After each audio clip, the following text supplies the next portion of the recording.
Hello. Hello, guys. I don't even know. Let me see. I don't know if I'll be able to get in frame. Shoot, am I going to be able to tell if I'm in frame? I'm on my phone today. Let me go check.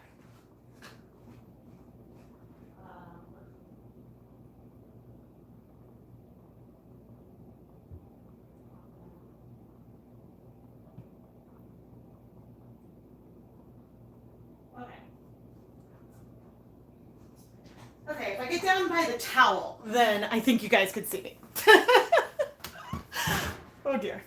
Hopefully I'm in frame. But hi everyone, I am Rebecca from ChemKnits and I love to dye yarn. Here on the ChemKnits Tutorials YouTube channel, we dye a lot of yarn in a lot of different techniques.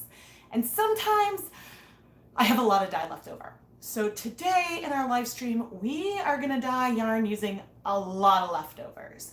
Some are from a video I filmed today. Some maybe, depending on the timing, we'll get into some dry powders that I saved from a video a long time ago.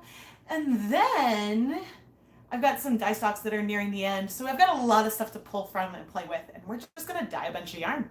So I hope you guys are excited and I hope I'm in frame. Because also now when I'm in front of the camera, I can't see any comments. Hopefully I'll be able to see them, but the tripod blocks part of the phone screen. So this is very impromptu and hopefully will be fun. What else did I want to say? Oh, Knit Picks Bare Yarn is 20% off for the month of March 2020. So up through the 31st, all bare yarn is marked down to be 20% off, which is great. So the normal bulk discount for Knit Picks yarn is 15% off when you buy 20. So to take advantage of this bulk discount, you should add 20 individual skeins if you wanted a full or like a full 20 set. Go and buy individual skeins, and so you get better than what the bulk discount is. I am a Knit Picks affiliate, but I do buy all of the yarn myself, and so I choose, like, I share what I use and what I like. And so I like their yarns, and I just placed a massive, massive, massive order for more yarn. So yay! All right, I'm gonna stand up and see if there's any comments, which might be like your head is cut off. Let's see. Oh, good morning. Awesome. Okay, so I can read comments, I think, if they're not too long, where the tripod is set up. You guys can actually see. Actually, I can remove the DSLR because I am not filming an episode of Dye Pot Weekly right now. But if you guys are curious, coming behind the tripod, this is the camera that I use. It is an EOS 80D. I love it. And that's what I use for filming all my videos. All right. So I need some gloves. Yeah, let's just jump in and get started. There are so many leftovers. Right here, this is a everything I'm using today, since we're using acid dyes, is dedicated for dye. It's not used for food. This is a 4-inch full-size steam pan, and in here I have 2 skeins of Knit Picks Stroll fingering weight yarn. The yarn is 75% superwash merino, 25% nylon. Each one is 100 grams. The dye bath is left over. It's partially leftover dye bath, partially left over from a pre-soak.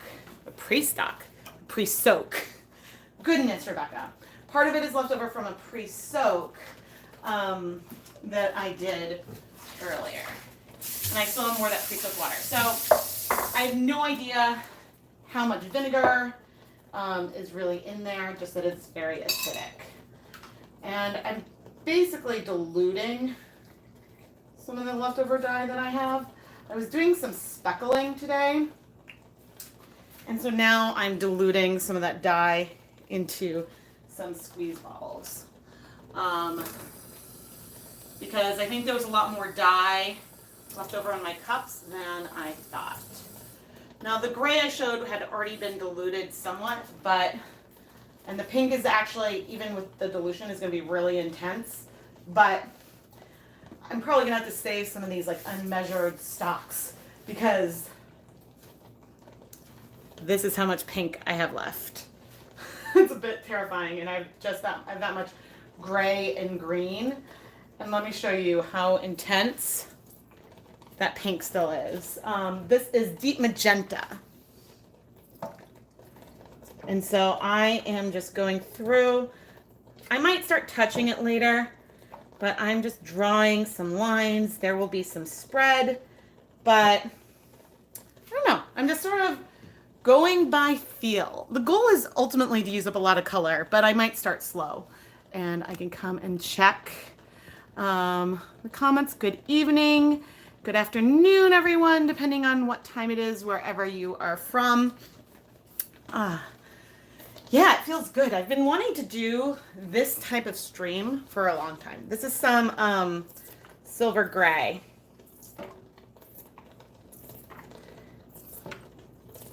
I love doing lines like this, and we're getting some drips. I'm not worried about that. The thing that this will come out looking like a bunch of random sort of splotches of color. The background won't be white because there's going to be some spread, but it's just fun. It's a really, really fun way to do things. And as soon as I move it, you'll see that we no longer have those big swaths of color. But goodness, I'm liking the way this looks, and so therefore I'm bummed because with the amount of dye I have just used, I could probably do like 20 skeins. Oh goodness. Okay, I'm gonna add a little more. This is not helping me use up the dye. Oh well. We will be doing multiple layers on this, and I guess maybe I will set up, I don't know if you guys can see the back burners, but maybe I'll set something up over there. This is still warm though. I need a trivet. There we go. Ugh. Sorry, the stove's a bit of a mess. Okay, that can be there. I'll put this here. How much of that pan can we see? Enough. We'll do some more things that require less hands-on. Okay, that's a good amount of water. Some water with vinegar. Let's turn on the burners. I prefer, I'll reduce the heat here, to use this setup for using these big steam pans, which again are 4 inches deep. I prefer this setup because I like that the 2 burners are the same size. My stovetop is gas, and I've been using these things for a while. Okay, what do I want to do? Let's do, I don't have any yarn pre-soaked. And goodness, I have a feeling I'm going to go through a bunch of yarn today, but let's do a tonal. You know what? We'll do 2 skeins. I have 100 skeins of yarn on the way, and let's do 2. Let's see. Oh, good. I'm glad that all of you who live in Europe and everyone can tune in. Oh, Wilton's food coloring is a lot of fun to dye with. It does look like a lattice pie. Oh, I'm so glad that you guys are able to tune in. It's funny, daytime streams are easier for me as well because I go to sleep pretty early. But I know that it's harder for people in the US, especially people that work and stuff, to tune in. I will need to keep an eye on the time. But this is what I want to do. And I know you guys won't be able to see this whole pan, but I'm going to add more liquid. And we're going to go for a nice bright pink over here. So we've got it in some water with vinegar, and with my hands I am just pressing the yarn down.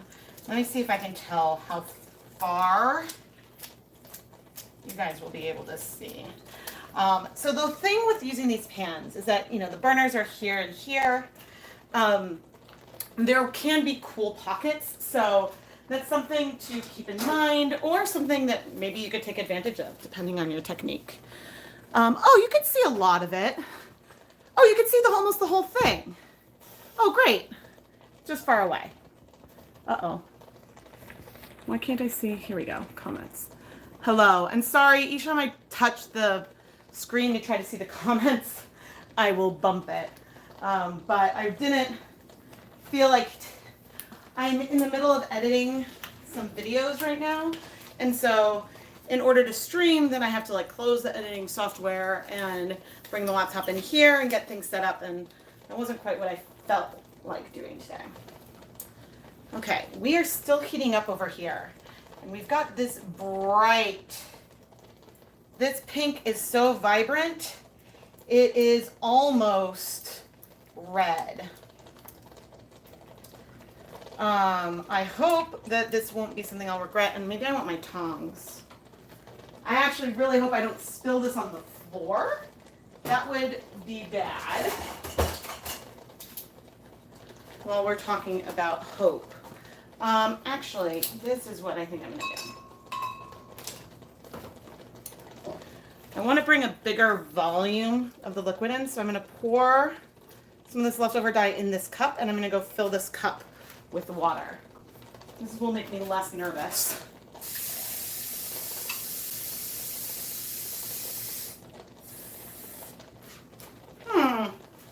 There may have been some soap in here. What do you guys think?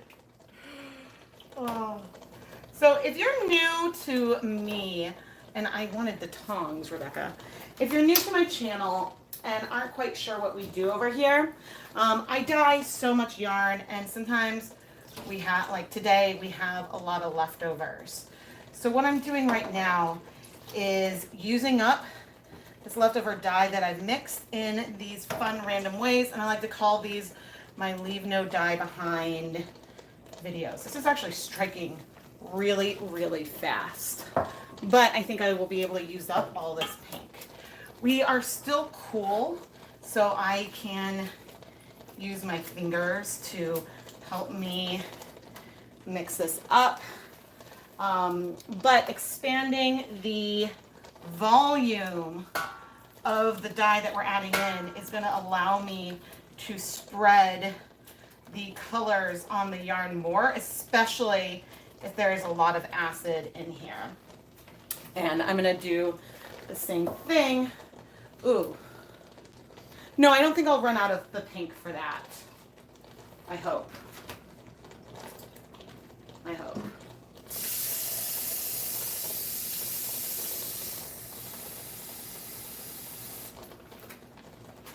Okay. I'm going to add some of this color down here. And this is a way in a steam pan that we can get a very, very tonal yarn. And so you can see just how fast this color is striking. Yes, we see spread. And so I now can target placement to areas. And honestly, I'm going to turn off the heat. It's still in a lukewarm territory, but I want to have control, and I don't know, sometimes I like to use my hands, sometimes the tongs work, but I'm wanting to move things faster when I first add the color to still give us some variation. I don't mind there being some pastel patches, but yeah, I mean, if I move this yarn, see how little color there is in here? So now I can check.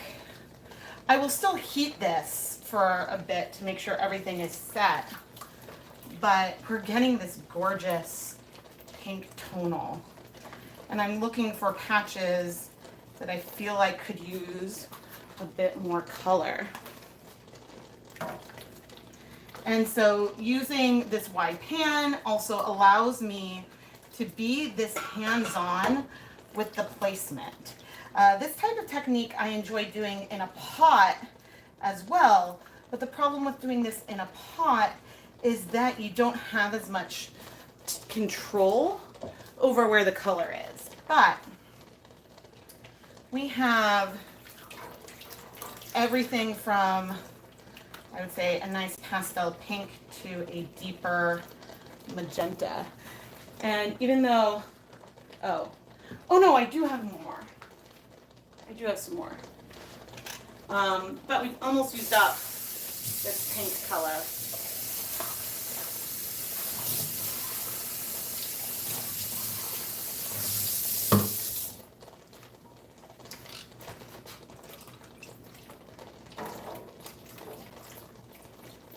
And of course, the more color we add, the more we're reducing the acid concentration here in the pan.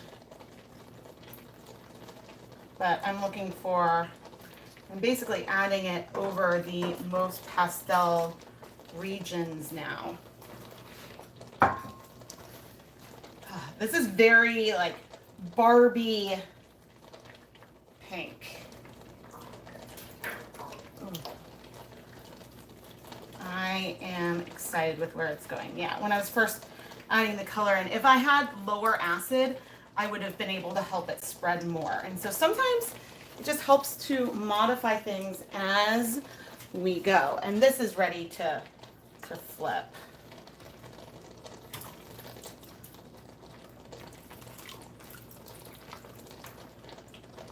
Oh, good.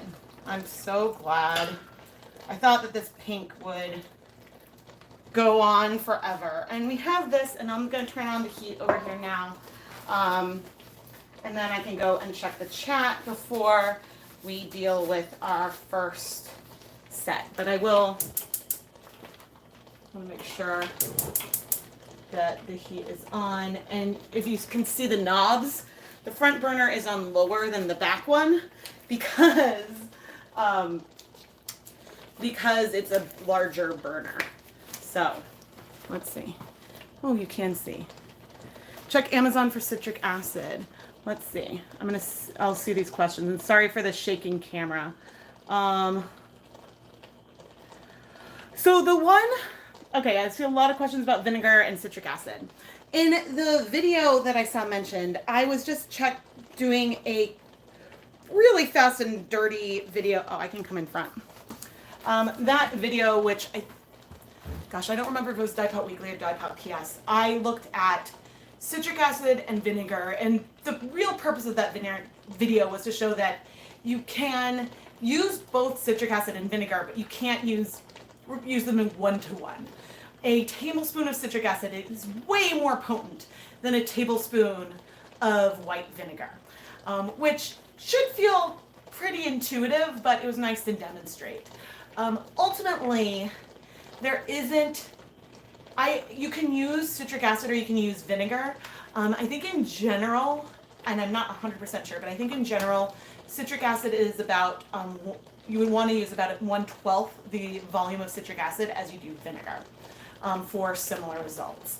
But I have not tested that completely yet, and so I hope to do that in a future video. But I use vinegar because it's pretty easy, it's already mixed, it's really easy to find at the grocery store or Costco. But I know that there's some people who don't like the smell. The smell doesn't bother me at all, so I have no problem using it. But some other people who might prefer something more odorless might prefer to use citric acid. The time when I use citric acid the most is for speckling. I like to use citric acid to dilute dye powder, so that way we can get more spread out speckles. And so it's really great for that type of technique. Let me go see if there are other questions. Unlike the webcams, the delay here I think should be less. I think citric acid could be cheaper if you buy enough. The one time when, you get a lot of complaints when you use vinegar and dye with your family and kids. I see. Well then, yeah, go for citric acid. Yeah, citric acid I think is less Can be less expensive. Where can you get yarn for dyeing? Edward, great question. As I mentioned at the beginning of the stream, I am a KnitPicks affiliate, but I buy all the yarn myself, and they're having a sale on Bare Yarn right now. And the link's in the video description, but I'll pop it in the chat right now. I'll be right back.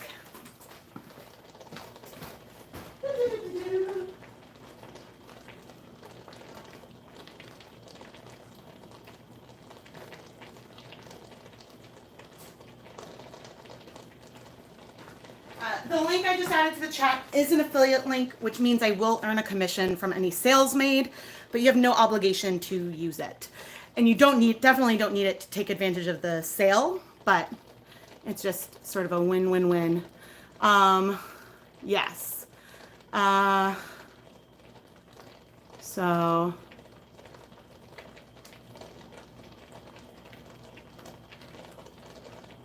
I use Dyer Supplier too. I'm also an affiliate with them.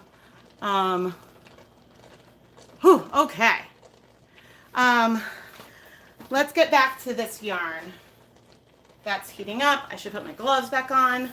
I think I need to check what I have. In the video description, I have the pans are linked there. I am also an affiliate with Amazon. The gloves that I like, although who knows if gloves are sold out right now. Also the respirators and stuff that I use.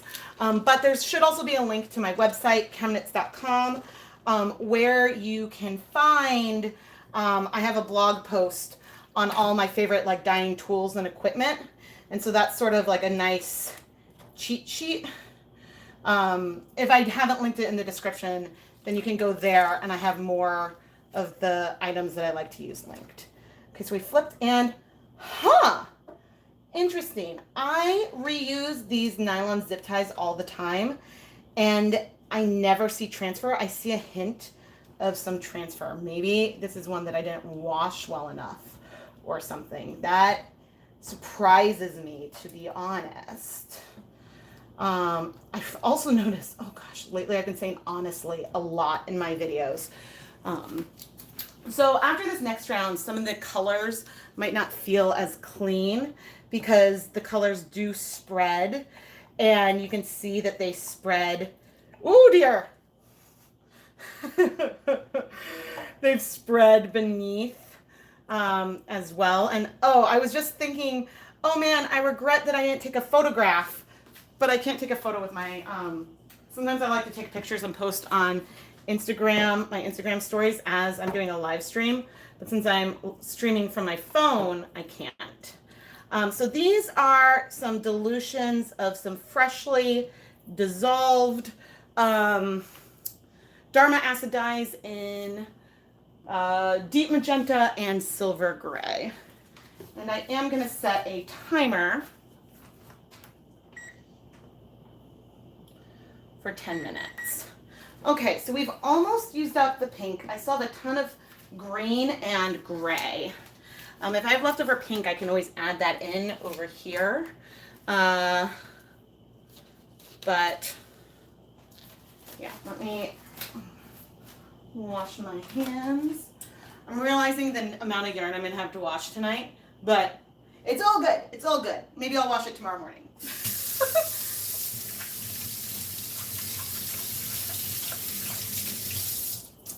I think I might just be procrastinating from editing a little bit. But given that I am my boss, I should say don't tell my boss. So let's see. Can you use normal white wool for dyeing? Yes. Most pure white wool has been treated. So in theory, it's quote better to use bare yarn, but I use just a pure white yarn or even a pastel color all the time for dyeing. And it hasn't really been a problem for me. Yes, you always want to make sure that you don't felt the yarn. I get a lot of questions about this too. So when you add dry yarn to a hot bath, why doesn't it felt? Felting, as I like awkwardly snuggle up with the stove, felting requires heat plus agitation. So if I were to add a non-superwash yarn to here while the pan was really hot and I moved it a lot, provided a ton of agitation, felting could happen. But with my videos, the worst felting I ever saw was the first time I used the Rip Dye More Synthetic. And on the wool yarn, it was bleeding so much, I washed and washed and washed it. And through rinsing and squeezing, that provided a lot of agitation. And the yarn was still usable, but it was definitely slightly felted. So I think the more risk is for washing, I think, for a lot of people. But you know, in general, in these conditions, I have been lucky. Even with fluffy, what was a loft, like mohair yarn with a lot of halo, it did not felt. Although that one I was very careful. With that one I was very scared. Whew, it gets hot over there. Okay, we're starting to see some bubbles. I did not think about where I'm going to put the yarn. A lot of times I use aluminum just trays. Eventually they crack and get holes in them, but I'll use those to set yarn aside after I've finished dyeing it. I really like this one. Oh, I'm excited. Okay, I'm gonna try to come see the comments and not shake the screen too much. Felting is awful when it happens. It's heartbreaking. Superwash won't felt. I have definitely seen some superwash felt more, like not felt, but it's some superwash yarns can definitely feel less intact, I guess is what I would say over time. I love this. And again, I mean, I set a timer for 10 minutes for that. I don't think I need that much time. Again, over here, like the dye bath is clear. This is more for, yeah. And even with the dye bath clear, you could still see some bleeding.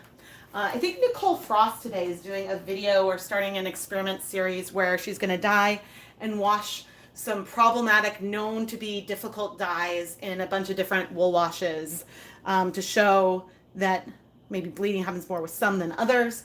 But bleeding can happen on commercial items as well. And so a yarn that bleeds doesn't mean that it's been dyed incorrectly. Oh, but I have a bleeder of my own thankfully it was yarn I was dyeing for myself, but it's annoying that it's a bleeder. The only pans I get holes in are the aluminum pans. These are the only two catering steam pans that I've ever used. So the pans like this that are recyclable, eventually I end up with like tiny like pinprick holes in them. And I'm not entirely sure what they're from, but I mainly just use them for either putting, excuse me, putting tools in that need to cool, or putting yarn in that is cooling. And so, actually I feel like I can give a sneak peek. So for example, right here I have some yarn. This will be in this month's Dye Pot PS. And so I just put it in here to set it aside to cool. And actually all of this is cool. But the one I just showed is one that is weaker that I got at the dollar store. And so those can get holes in them a little faster. I set the timer for 10 minutes mainly so I wouldn't forget, but I have a feeling that it's okay to move this one now. Pause that timer. Okay, and now what I want to do this time is flip the yarn to expose the center. So we do have some penetration of color in here, but you can see that here there's some large patches that have less color. So I always like to do a few flips to try to expose different areas that might need more color when I am doing this. Okay. So I might not add as much color this time, but I am definitely targeting areas that have more white showing.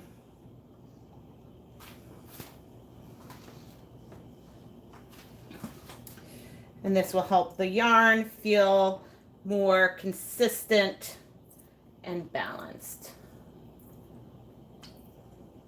Okay. And we'll check once more to see, and then we'll go on and I'll set the timer. So I check with my hand. Okay, this is getting nice and hot. I'm going to reduce to lower, but I am going to leave this in here a little longer. I'm very happy with the color, though. And let's see. And yeah, this is a great time to ask questions. I try to reply to comments as much as I can. Some go under the radar, or like some I just miss, and I get a lot of comments now. So you guys are awesome. Thank you. That helps my engagement statistics, which means they share my videos with more people. So, oh yeah, subscribe and like. Yeah. But the one thing I don't as easily see is if you left a comment and I replied, sometimes I don't see all the replies to me after that. And so just because of the way that I can see brand new comments and I can search for those really easily, it's a lot harder for me unless I see the notification right away to catch a reply that I haven't replied to. So if you've replied to me under like a thread of a comment and I don't reply in like a couple days, then you can try asking the question again as a new comment, if that helps. I wish I could see comments from down here. But so you guys are looking through the like back camera, and then the screen is up here on the tripod. Okay, show me the comments. Have I ever used natural dyeing techniques? Yes, I have. I actually have a playlist of natural dyeing videos. I'm definitely a novice with that, but that's something I hope to explore more of in the future. I just started playing with some mordants. I've done onions. There's an onion video recently. Black beans. What else? We've done beets, red cabbage. I've done some natural dye extracts. I've done indigo, walnut, longwood, lots of things. Oh no, comments. Sorry, I hate. Why can't I see? Okay, why can't I see comment? There we go. Do I ever immerse the dyed yarn in ice cold water after it comes out of hot pans? No. No, I am okay with a temperature change. I'm okay with a temperature change from cold to hot, not hot to cold. So when you heat up the yarn, it sort of like relaxes and the fibers open up a little bit as you heat it up. And so if you go from hot to cold really quickly, they will like kind of come back in really fast, and it can get more tangled and it's more likely to cause felting. So when I'm intentionally trying to felt something, I will often go from really hot to really cold to sort of help with that process.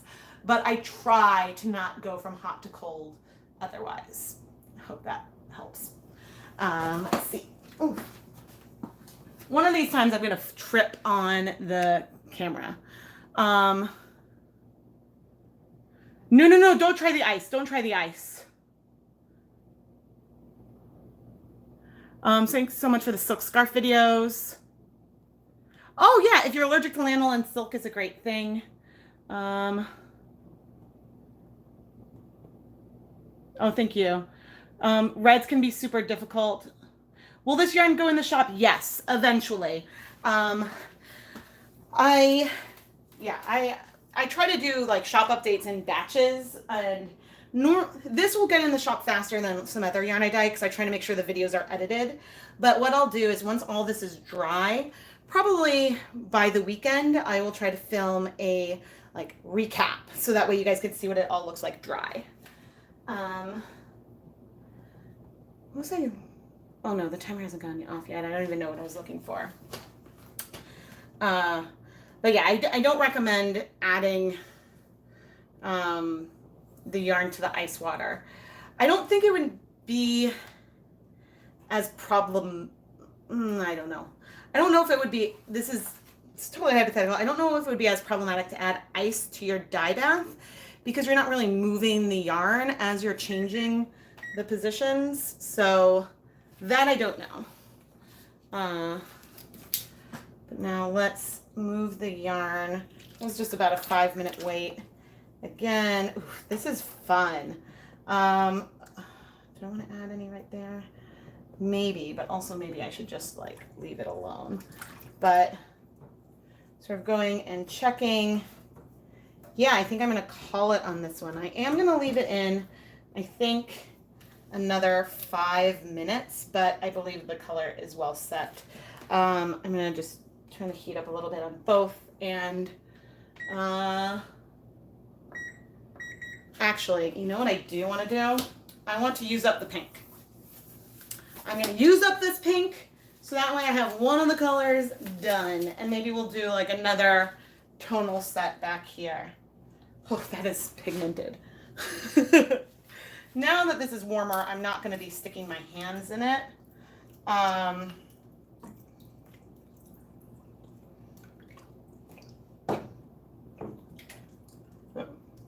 Ideally, you wouldn't splash things, but there's also a lot more water volume in here. So let's flip. Since there's more water volume, that can like help color spread out more as well.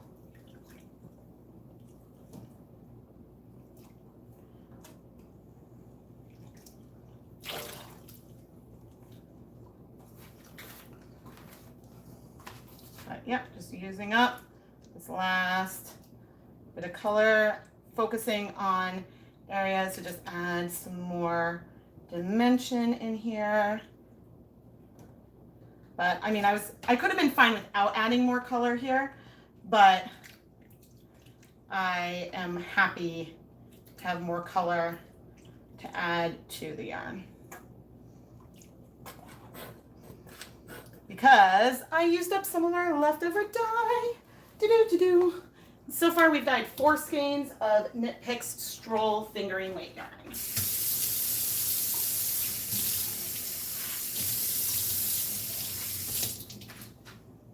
And there's just this hint pink. May as well. Okay, well, you could be a pan for things that I have to wash later. That seems like a good idea. Okay,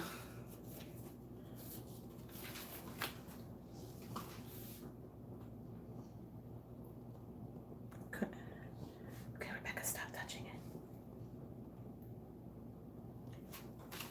I'm done touching it, I promise.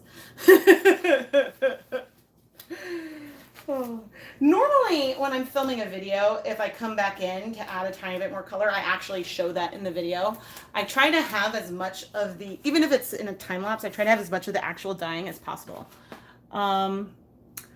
Let's see, the pink is much more pink now. Is it hard to know when to quit? Yes.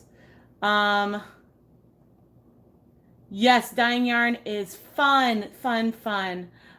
There definitely might be some comments that I miss, and I'm sorry if I missed some questions. But I want to answer what made me want to dye yarn. I'm just trying to see if there's something else. Okay. Goodness. Oh, yeah, the story of how I started dyeing yarn is fun. So I already had the blog ChemKnits, and I oftentimes was trying to think of new things I could do and try.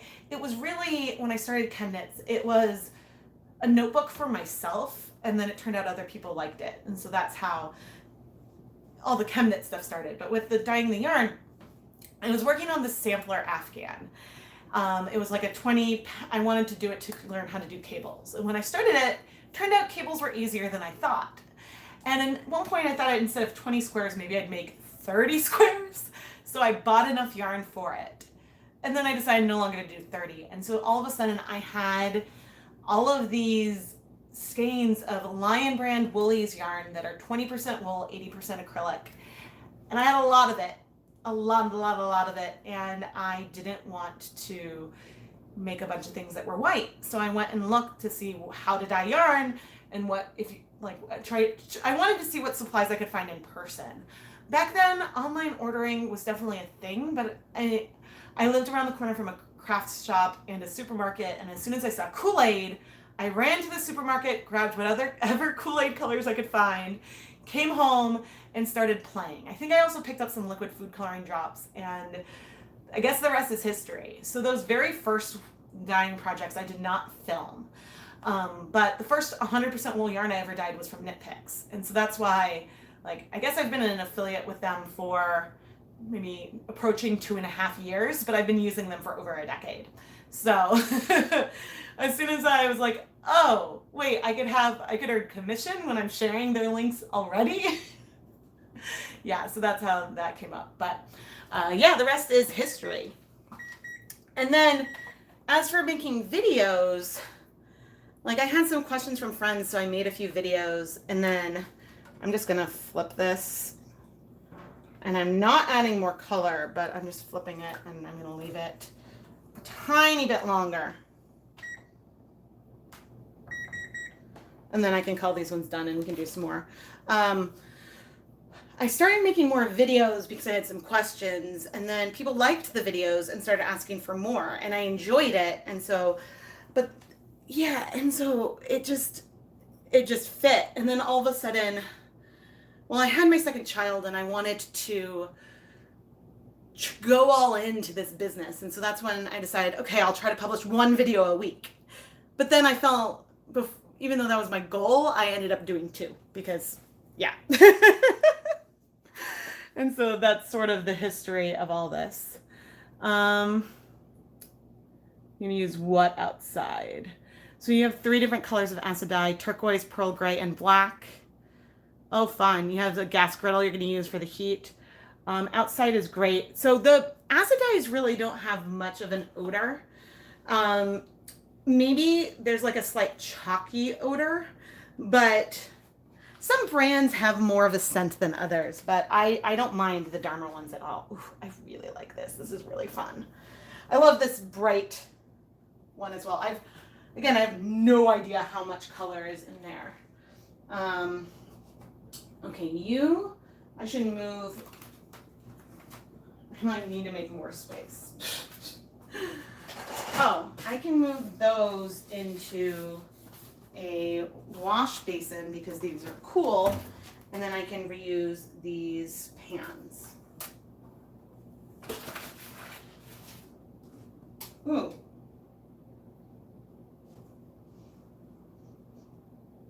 What am I smelling?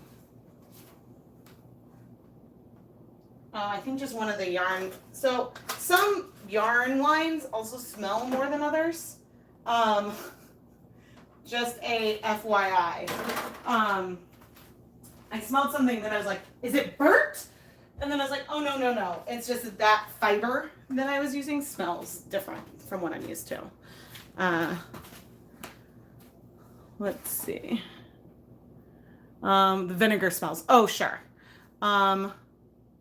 Yeah, I use a lot of Dharma Trading Company acid dyes. And yep, I have a whole playlist on dyeing yarn with Easter egg dye tablets, which are basically, it's just food coloring, but more compact. So, all right, I'm going to go wash my hands and drink a little bit of liquid, and then I will be right back, everybody.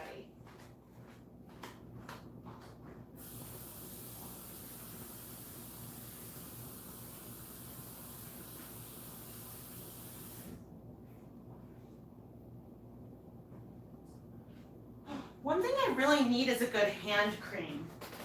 So I wash my hands so much.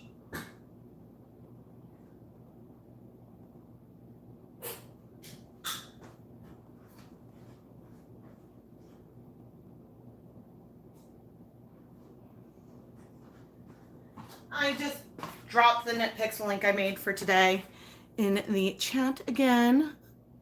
If you guys are new, ooh, I just saw that pop up. Oh, yeah. So I find that like if the wool yarn has lanolin in it, then it has more smell than ones that don't. All right, I set a timer. Okay. Okay, chat. Do we want next some more? I guess we have some choices. So the 2 colors that I have pre-mixed that I'd like to use up right now. I've got a lot more of our, oh, you guys are over here, silver gray, and I also have some emerald green. So I could do that color combination, something very similar to this yarn right here. I might do another tonal in the back pan, or I could pull some other colors to do something. I have mystery powders as well. So if you want, I guess, vote for like the silver and teal, or sorry, the silver and green, or for powders, mystery powders. And by voting, just comment.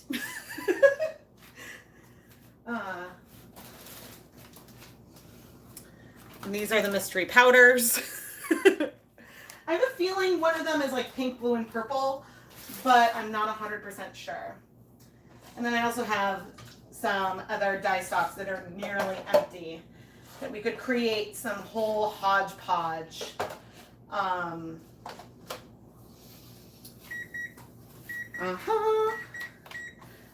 I am going to turn this off. I should have pre-soaked yarn while we were thinking about this, but is what it is. Oh, this is so pretty.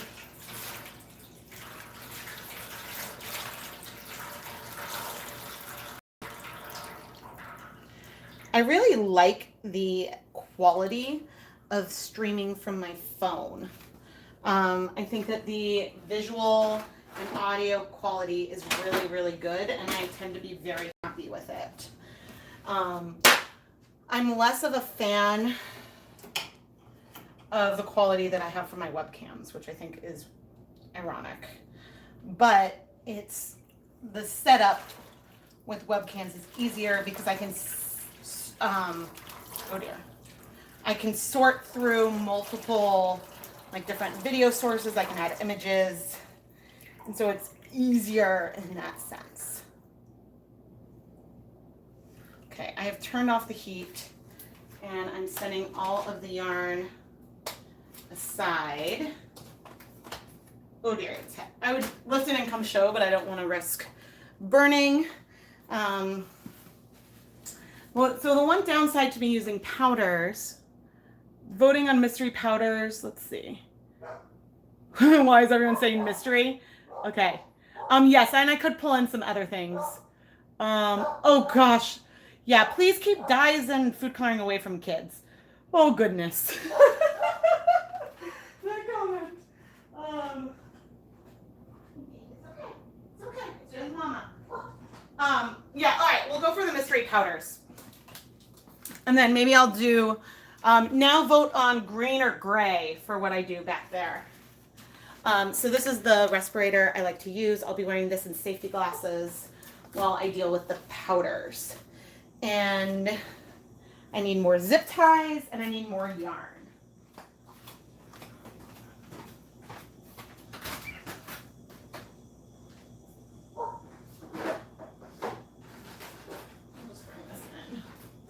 I store my dry tools in my mudroom. My non-insulated mudroom, so I can't store dye in there. Okay, let's do, well, let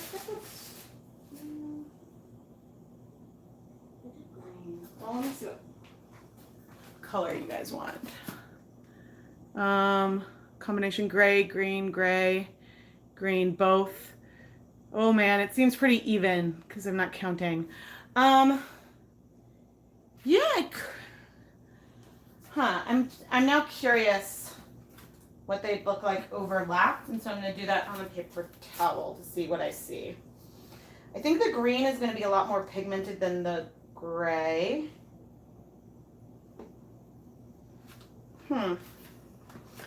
So the combo color isn't bad. But I could do, okay, I have an idea. And let's do it on, let me check one thing real quick before I decide the yarn base.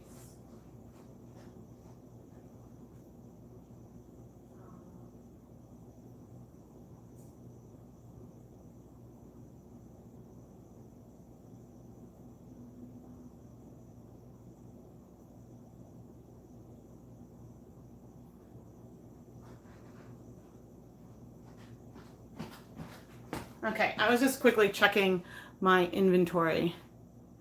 Gray, emerald green would be cool. So I am going to do the mystery. I'm going to do the mystery in the front pan. In the back pan, I want to do like another tonal. Okay, I think the gray is going to be, I think I might do, it looked pretty even. So I think maybe I'll do the green. And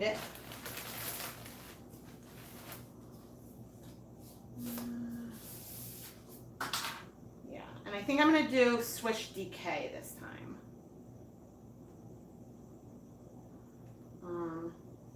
Although Rebecca, is this my last bag? I mean, I just ordered more Swish, but I'm just realizing this might be my last bag of Swish, so I need to make sure I don't consume all of it. Oh man. But yeah, there's so many leftovers that I need. Okay, so yeah, maybe this round we'll do 4 Swish since we did 4 Stroll last time. Swish, I have trouble keeping in the shop sometimes just because it is all sold out. So I'm very low on DK Weight Superwash Merino.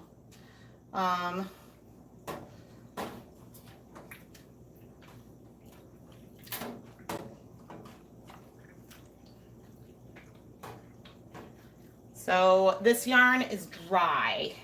I find that it does absorb water pretty quickly, and so we shouldn't end up with any white patches in the yarn. Again, this yarn is Knit Picks Swish DK. It is 100% superwash merino. I use it a lot.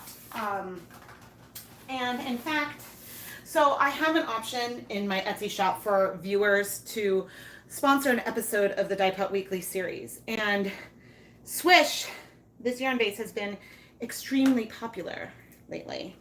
So it has been heavily requested by all of the viewers who have chosen to sponsor our videos. And so what I do for our viewer sponsors is they'll get 100 grams of yarn and shout outs. And yeah, I say that they sponsored it. And so it's a great win-win for the channel. And I'll check the chat again in a moment. So I add these zip ties on because for 2 reasons. One, it makes flipping the yarn really easy. The other reason is that it acts as another tie. And I'm probably going to want to add some water in this one. You can see the heat's off. The water is definitely still warm. So with all my cautions of temperature changes, earlier, this just occurred to me, I am okay adding cool water to a warm bath. That is not something that I feel like causes issues. So really, I just throw that out there.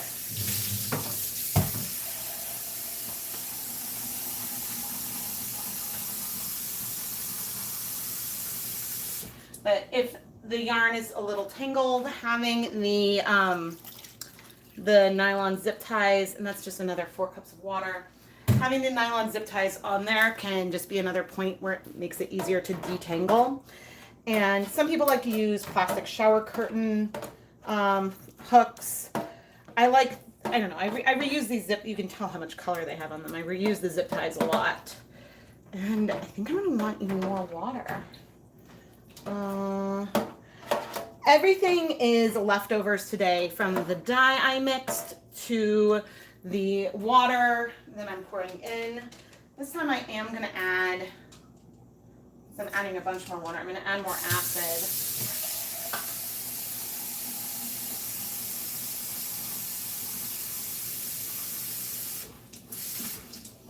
So now I'm adding 4 cups with 2 tablespoons of white vinegar.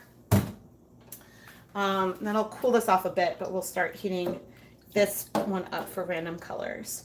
So I guess the point of the yarn that we're creating today is there's a lot you can do with measured recipes that are easy to replicate. And there's a lot also that you can do with just really random application. Okay, this is still very warm. So I'm going to start heating up this one, which is probably less warm. Again, I did not pre-soak the yarn. Everything is, I didn't even pre-wet it. I just put it in dry. Okay, I'm going to check the chat. Okay, so I have not checked. I try to avoid Knit Crate spoilers until they arrive, so I have not seen that. You missed a colorway, but oh, I'm glad my Etsy video, my Etsy rant was helpful. Knitting a great, yeah, cool. Oh, okay. So I think I'm gonna do the green because, yeah, I have a lot of it. Okay, the green is a beautiful green. I'm gonna do the same thing I did with the pink, which is, this is how much of a concentrated green I'm starting with.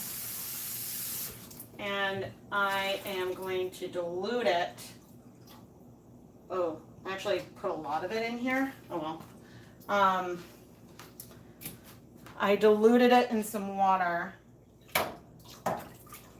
And now I am adding it in here and moving the yarn. The heat is off in this pan right now. But the water is still warm from the pink that we did in this same pan. And I do have, not all that green dye I just showed you ended up in here. I have more. So we will be able to add more in here. Now this is, the vinegar concentration is a lot lower. Sorry, I know I'm sort of blocking it as I pour. The vinegar concentration is less than it was before because we've added a lot more water. And so therefore, we will probably see this green strike slower than we did the pink. But different colors can also strike at very different rates. So there are many different factors that can go into it. But I'm going to...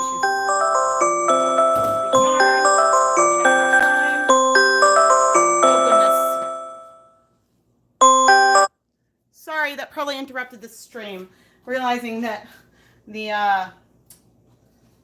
alarm is on my phone. Today's Wednesday, right? Ooh, that's pretty. That is pretty. Yeah, so even right away, there is so much more spread of this green. Some of this struck already because the color is not perfectly even everywhere, but this is just a fun way to, and we've added enough volume that the water is warm, no longer hot. It's just a fun way to make a tonal. You definitely can do tonals in a pot as well, but you can't always see what's happening beneath the surface. And here you can keep adding colors where you need. But to compare with the pink, there is a lot less color in here than what we added, but it has not all struck already. And I can go even deeper with the color to use up this green. And then we will get to the mystery speckles once I have this green going.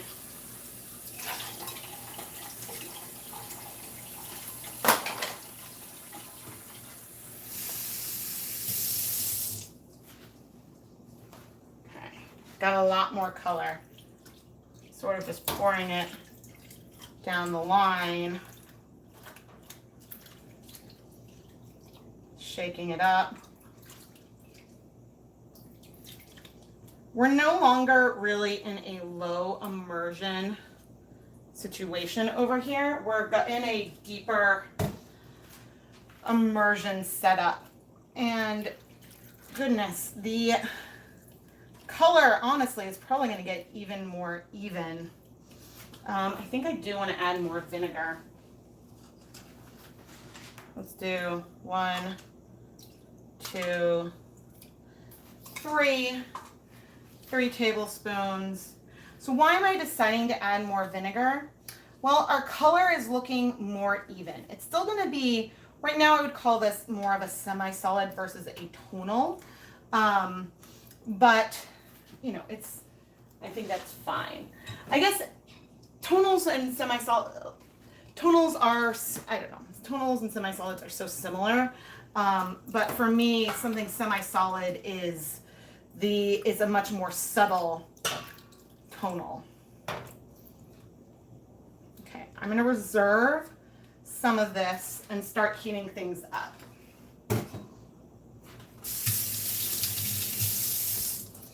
And then I'll look at the mystery powders. So I have some green left still in this measuring cup. And then I have a little bit in a squeeze bottle as well. Okay,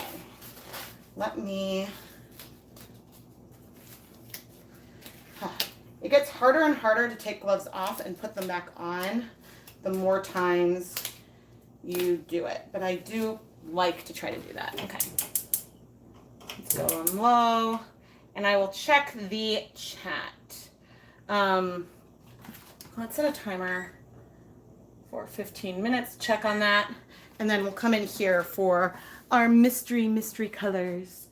First, let's check the chat. Thank you. Oh, thanks for not mentioning the colors for the knit crates. Yeah, so, okay. As for these mystery colors, some of them are from Hanukkah, some of them I have no idea what they are anymore. So that is going to be the way that goes. But I do want to clean up a tiny bit first on the work surface that you can't see. I protect my work surface with a, what do you call it? Shower curtain. With just an IKEA shower curtain. That way, if there's any spills, I can easily clean them up. And that's where I will set up our mystery powders shortly. But these powder containers I want to put away because I just want them put away. And then as soon as we get into the powders, I will be more muffled. It takes a lot more effort to breathe when wearing a respirator mask. But I'll do my best.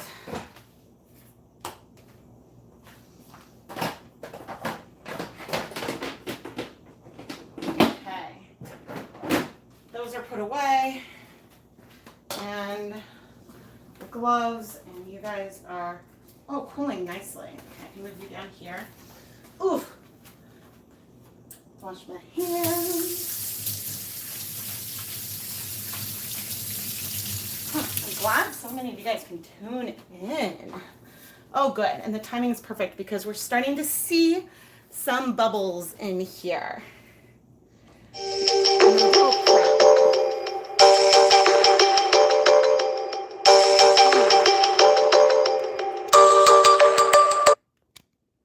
Sorry, guys. Spam call. That probably interrupted the stream for a moment. Uh-oh. Oh, I see a question. Am I reading the Knit Picks Bare Yarns correctly? Yes. The Knit Picks Bare Yarn sale is on individual skeins. So if you were to go and buy a 20-pack right now, it would be the standard 15% off. The individual skeins are 20% off. But you can do what I did, and I went and bought 60 individual skeins of Swish DK, and they'll still send them in the bags. So that's the way to deal with that. Oh, good.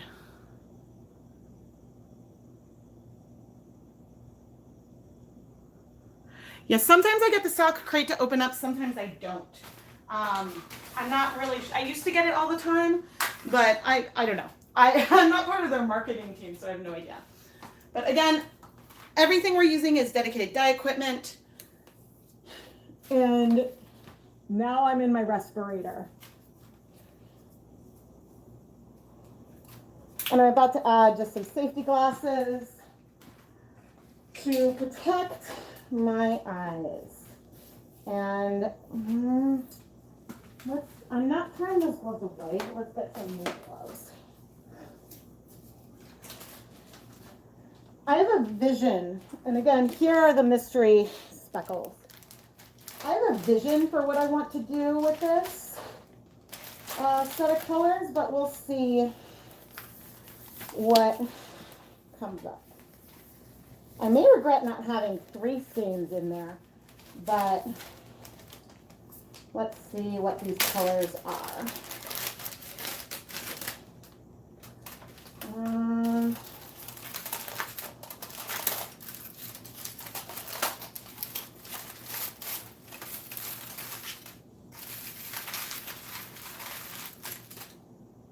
Okay, this is definitely Hanukkah. And what about you?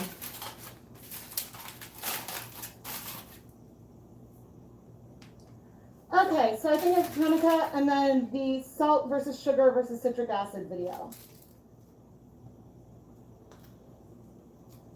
Okay.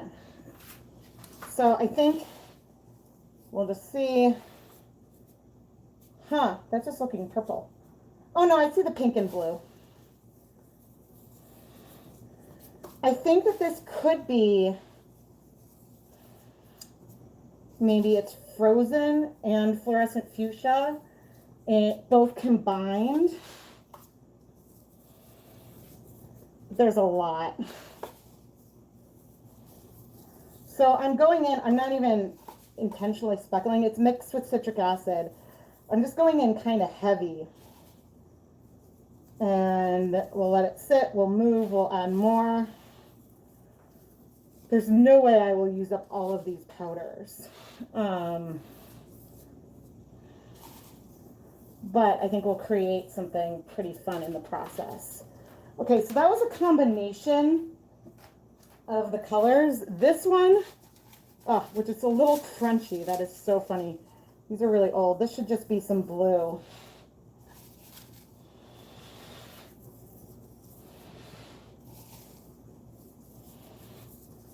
And I'm coming in, and you can see more pinpricks, even adding it on heavy, because of the citric acid spreading out the powder a bit. Oh my gosh, there's going to be so much of this. I will probably be doing something very similar on Stroll as well. And here is some more pink.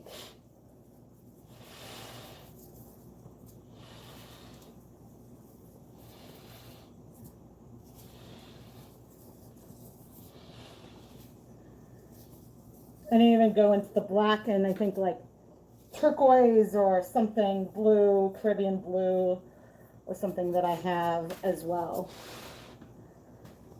Okay, I have a timer on for 8 minutes. That seems reasonable. I don't have a yarn mop today.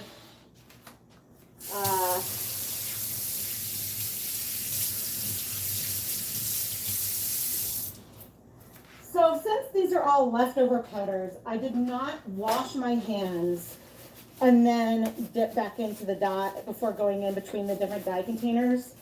I just sort of went for it. And I think that,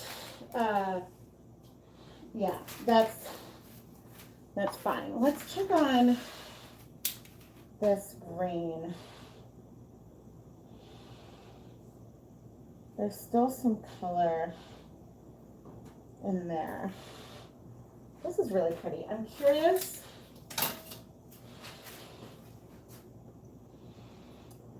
Okay, I see some stuff that hasn't dissolved yet. But okay, I think I'm not going to sit and wait. I think I am going to flip, even though there's some color, because I don't mind. You know that navy video where I just kept adding more and more and more navy powder? That's kind of what I'm going for. I just want to keep adding more and more dye powder and get lots of speckles all over. But have it be sort of super subtle speckles because they're on this dark base. It's pretty fun to watch the combo go on because first you see the red, and then it turns more blue. But there's going to be these different undertones. I did something similar to this, but I used a lot less of the dye, and we're going heavier. I think there's like a Leave No Dye Behind where I did something similar to this. But there's just so much, and there's only so many times that I want to use the exact same color.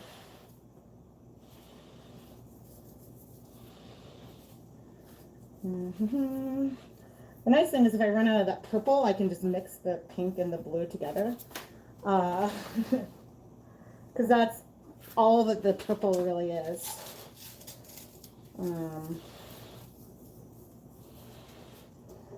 The one thing that's hard is if I go from doing speckles with citric acid back to doing some speckling with just straight dye powder, I forget how much heavier I go when I have the citric acid mixture in here.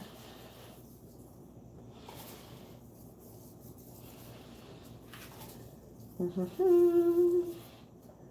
once again, we'll leave it for like a couple of minutes and then we'll flip. So we have some time for some of these speckles to set, but also to get a nice wash of color. Oh, this is so, so pretty. And I got so much dye.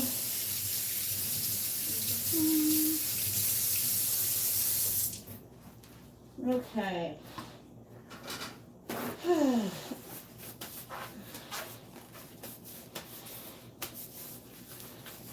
Oh goodness, listen to me. I was like, ooh, I want to do another round. I'm probably not going to be able to do another round after this.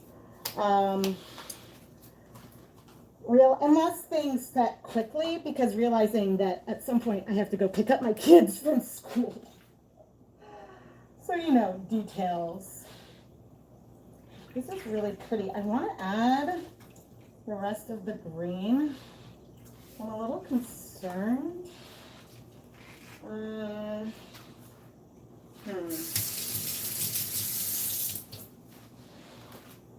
We've definitely added a lot of liquid into it. I'm going to add more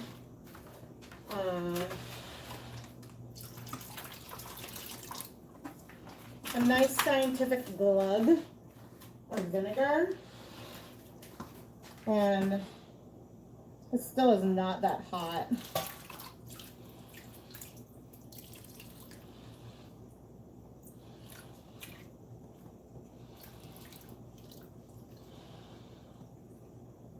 Just finish that dye.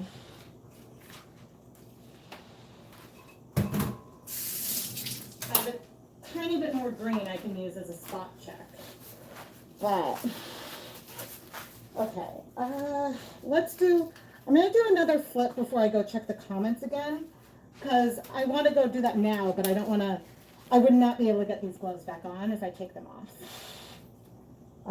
Now this time, I'm gonna up the skein to show the middle, and this is not gonna be the last flip. I know I'm gonna do more to spot check because I don't want white this time. I don't really want white. I'm okay with like a little pastel if it's heavily speckled, but I want a lot of coverage on this yarn. So that's why we're not stopping. So you could get a cool effect if you don't wait the couple minutes that I'm doing. I've been waiting a couple minutes before going in and grabbing more color, or before flipping, I guess. And so, yeah. So you can get some like beautiful light speckles with this, but sometimes with no dye left behind, you can end up with whisper pastels, or you can end up with deep saturated colors, because I don't want to have cups and Ziploc bags for months at a time like I've had with this. Because at some point you don't remember exactly what into it, and it makes it harder to film a new video. There's no doubt in my mind we'll use up this combo on this yarn. There's no way we're going to use up this blue. There's just way too much of it.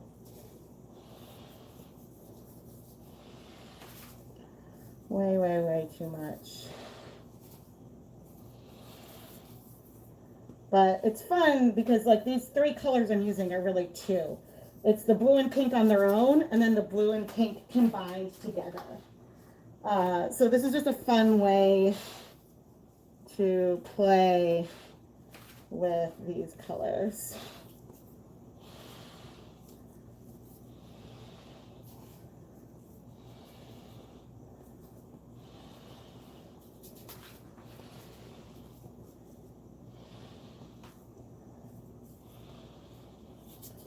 Okay. Yeah, all right. I'm gonna let that sit for a bit, and then I will take off these gloves. I do often rinse the gloves even before I take them off and throw them out, just so that way the powder is wet.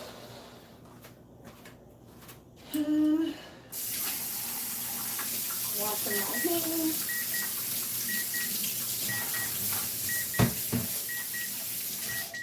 Sorry about that.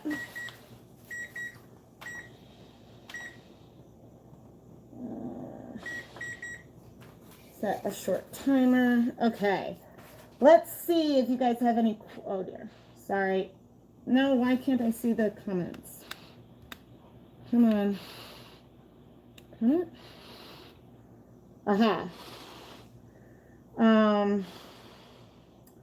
How long do you have to wear the breathing mask for? I wear it as long as I'm dealing with the powders. And I just took it off. Technically, I still have open powders on my counter, and so I know that they're not going anywhere. There's no like movement of the air above it, but since I'm moving back and forth by the area, I'll put the mask back on in a second. I think I'll just leave it off as I reply to a few more of these comments that you guys are leaving. But in general, whenever I have open dry powders around, I try to leave the mask on because for safety. Yes, they I did speckle these on the counter. These were those mystery powders. Those ones were left over from one of the nights of the 2019 ChemKnits Hanukkah special. Hello everyone. Yes, it's very galaxy. Also very broken violet, funny, which is funny. Whew. All right, I am going to take a quick break. I'm going to walk into the other room. I'm going to wash my hands again because when I'm dyeing, I wash my hands a lot. When I'm dyeing yarn, I wash my hands a lot. And then I'm going to just take a sip of my soda in the other room.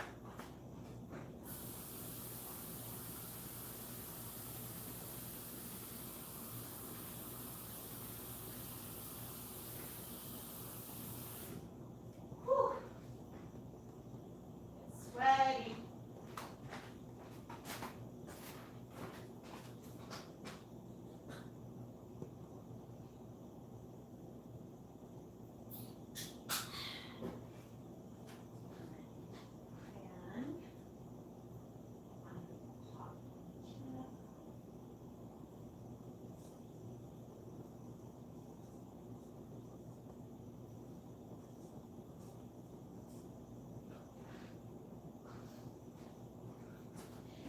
And I just went and dropped my Knit Picks affiliate link in the chat again.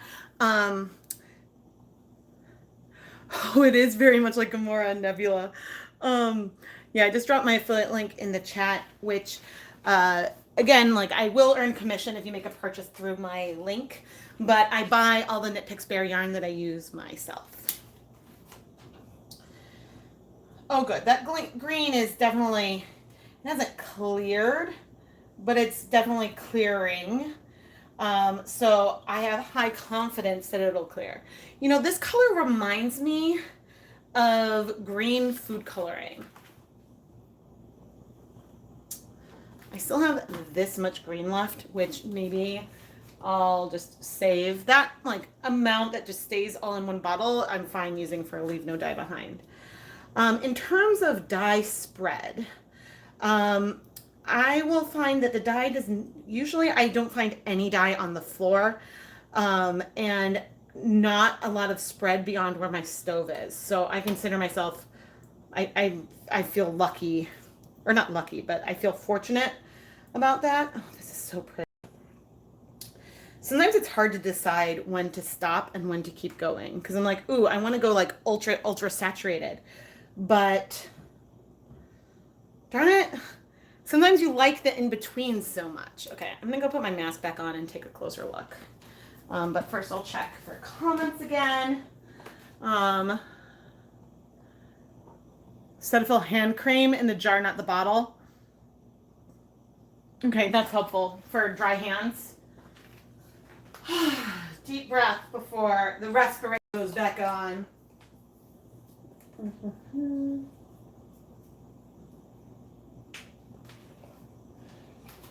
Okay. Oh, that pulled on my hair a little bit. Let's see.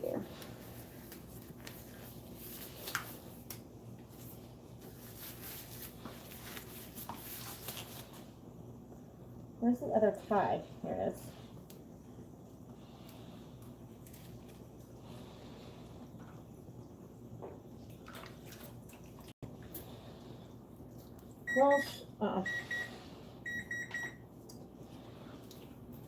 Well, these are fairly pretty as they are. It's definitely not as saturated as I sort of want to go for.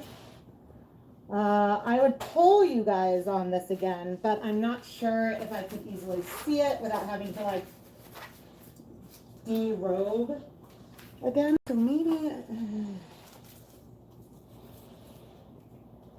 So this is the mixture, which when you mix citric acid and two different dye colors together, you get something that is like both multicolored, but also a combination of the colors that you put in together. If that makes sense. I know that that's probably like a statement, but that's really how it appears. Let's look. Places where the ties are is always a place I try to double check.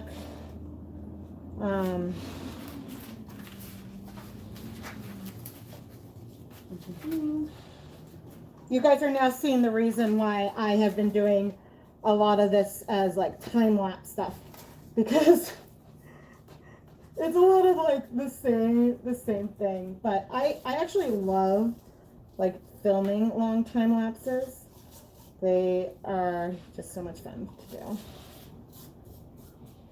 Oops, that was a lot right there, but that's okay. So at some point it gets hard to grab the color.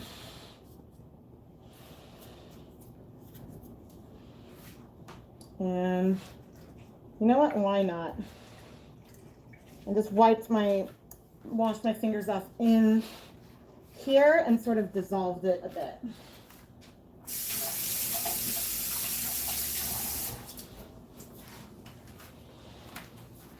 I wonder if I'm going to be able to see.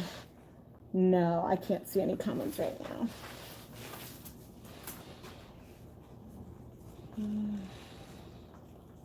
The green is very pretty. So the yarn, if you're just tuning in, the yarn in the pans right now is Knit Picks Swish DK, which is definitely a yarn base that I use a lot. The coverage, okay, right there, could probably use some, but the coverage is looking pretty good. Still some killer patches in there.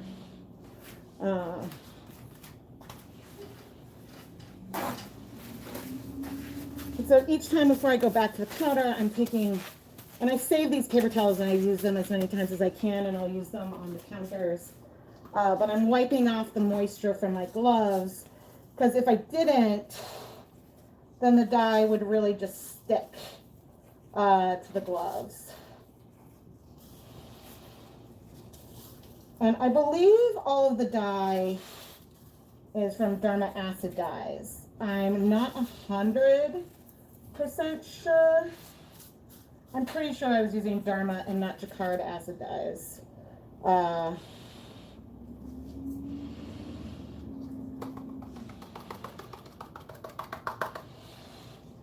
I definitely like Jacquard acid dyes. There's nothing, I have nothing against them.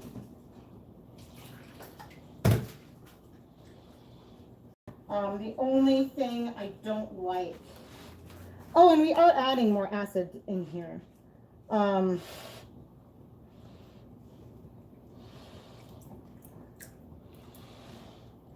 The only thing I don't like about Jacquard is that their smallest bottles are really small. And so since the smallest bottles are so small, then you can't,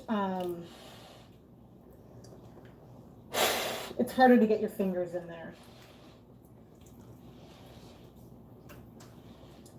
So I just rinsed out the cup and used that leftover dye in here as well.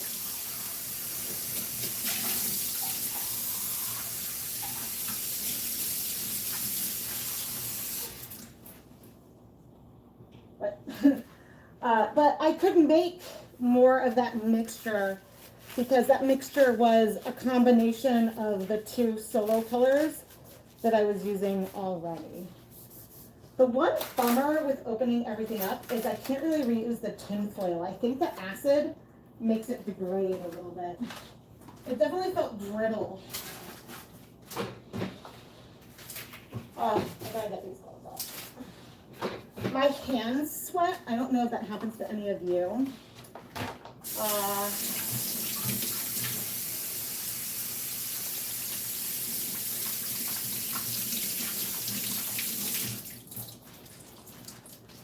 I'll call it on here. I was willing to go darker. I was really willing to go deeper and go heavier in there.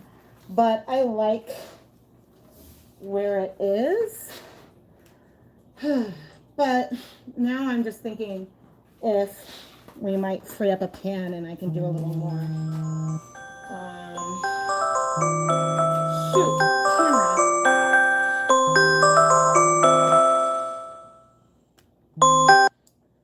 Sorry, that probably cut it out. The timer went off on my phone again. I don't know if any of you guys do this, but I set a lot of timers so I don't miss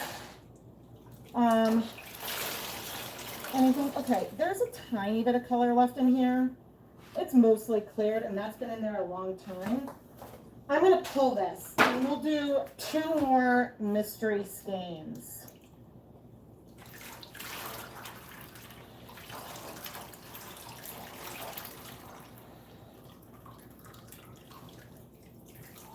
I know you guys can't see that pot as well as you can see the other one.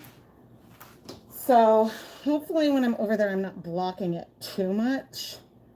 But let me see if there's any questions. How many years have I dyed yarn? I think about 10.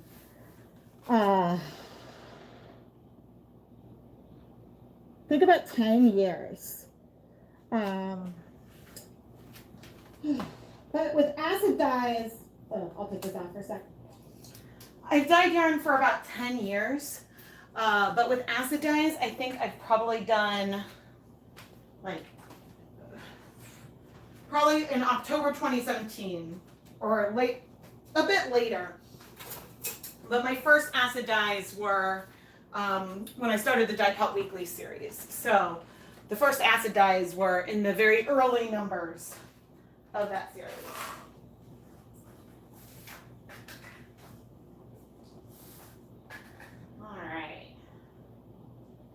So we've got a blue, a pink, another blue, and I think black for this time as our colors, our mystery speckles, which, I mean, there could be some other stuff in there. This is at least what I think they are. It's like I should clarify because I don't know for sure, as it's always possible that this is 2 more skeins of Knit Pick Stroll fingering weight yarn. It's possible that there was something else in there and that I combined some other things for some videos when I put them aside. So you never know completely. I believe there's a lot of acid in here already. You can see we're absorbing some of that leftover green, which this is already a beautiful minty color. I could stop here and call this a colorway. I'm not going to today. I want to use up those powders, but I could stop right here. That is beautiful. I don't know if this does justice to it. Yeah, you like my pants? Oh, thank you. Yeah, no, I guess they're like vintage Disney.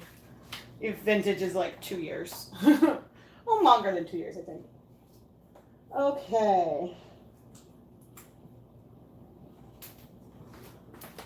Oh, I need gloves again. And my safety glasses are on my forehead. Okay. And if you're tuning in addition to the yarn links I've been popping in the chat, if you want to learn more about any of the equipment that I use, you can find links in the video description. But if you're enjoying this content, please subscribe and like the video. That means a lot to me. Oh dear. Okay, so let's see. I believe this might be black. Yes, that is black. And I'm not sure if you guys could see the little fingers of color that are going across right now. But what is happening is there's enough water in this pan that in some cases the dye is hitting the water first and then spreading out over the yarn. So that is black. This is crusty. Oh dear. Yeah, this has already been featured. All of this has already been featured in some Leave No Dyes Behinds. But this is a lot crustier. I forget if this is Caribbean blue. I don't think it was frozen. I think I picked another blue for this. But this was from the salt versus sugar versus citric acid speckling video. And so let's compare that to frozen and see what I can see about the difference.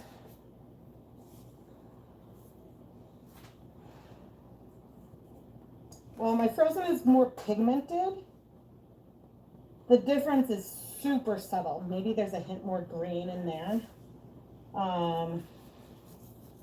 The difference is very subtle though.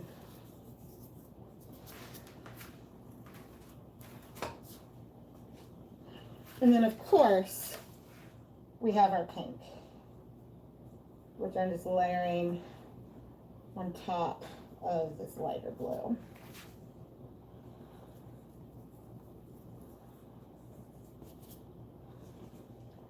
So functionally, we still got the same colors as last time, but we've got some black in here too. So I think, I'm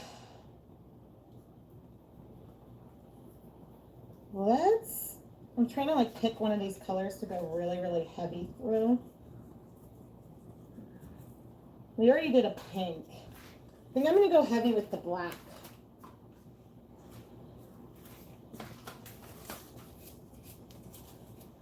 I think I'm going to go in heaviest with these black speckles, and then have some of those like pops and undertones show through.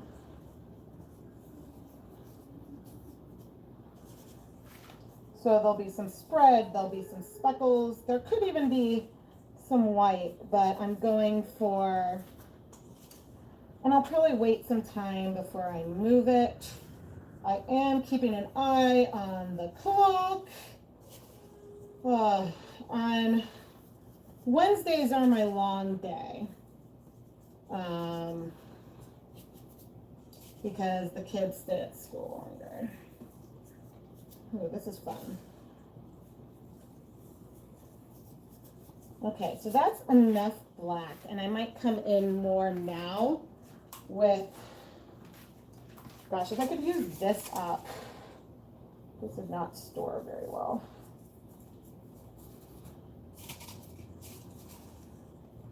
Probably because I was using it while dipping my hands. I was probably putting wet fingers in here. So I'm going back in now, and I think next time what I'll do is I will start with the black, and then I'll come in and layer some of these other colors in the areas that are more pastel, so it can pop through. And I think I'll have it be mostly black and blue with some of those pops of pink can be lighter. I'll try to keep that theme going. But let's rinse the gloves, and then I'll set a timer.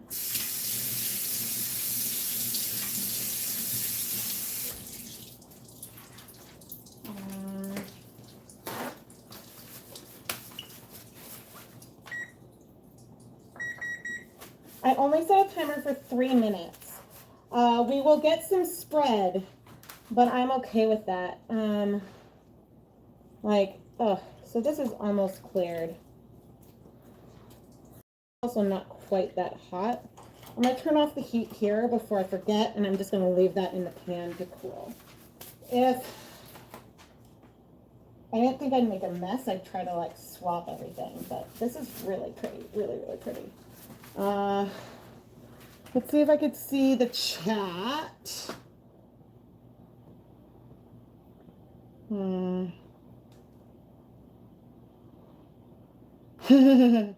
It was bright aqua, thank you. So if I would switch the pans, but I'm concerned because I'm concerned about spilling is the reason why I'm not going to swap the pans, because without having a good, I've got like cooling yarn all over most of the surfaces, so it's hard to swap one pan for the other without having a good place to set it, if that makes sense. It's easier to do if I can like move one to the sink, but I've got yarn by the sink right now, and so that would be more complex. Well, the black and blue look great together. I've done a number of, I think that's one reason why they ended up staying in cuts for so long, because I don't remember, it might have been a live stream too, where I did almost a fade set in one pan. So I had like mostly black at one end, mostly blue at the other, and more of a mixture between the two, but a light black in one and a light layer of blue on the other, and it was so pretty. But so I did a bunch of that in some Leave No Dye Behinds that I got sick of the color combo. And I know I set a timer, but there's some black. But the other colors have set. I'm gonna flip it. Because I'm keeping my eye on the time, guys. Keeping my eye on, whoa. This zip tie, oh no, it's fine. So I reuse the zip ties a lot. Eventually, they might stop like connecting. So eventually it can become hard to flip them. What was that? Oh, just the wind. I was like, it sounded so like someone was at the back door. In which case, then you guys would hear me scream if there was someone over there. Because Keith's at work, the kids are at school. Okay. So I'm gonna do black all over, and then come in with mostly blue, but then some pink pops. Yeah, timer. So true black is one of my favorite colors ever. And maybe it's because I started with food coloring, but true black is, I guess it made me so excited to have a black that I could just use and get black. But the reason why I like true black is because it doesn't break with speckles. And so it's great for speckling. Toner black is probably beautiful, but you have like some yellow and red speckles in there. And Jacquard Jet Black also breaks. And those are the two brands of acid dyes I've used the most so far. I know there's lots of other brands out there. Okay, and so now my fingers are getting a little bit sticky. And what I mean by that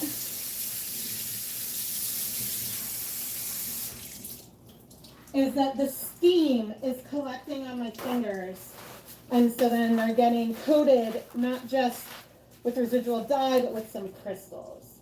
And I believe that's what happened in this glue back in the day.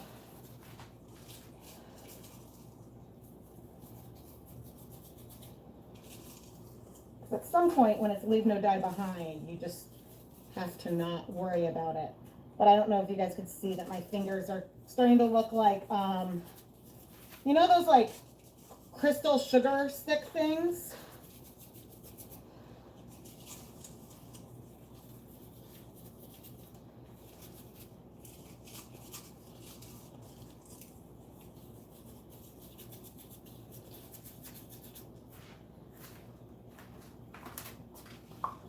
Starting to feel like that.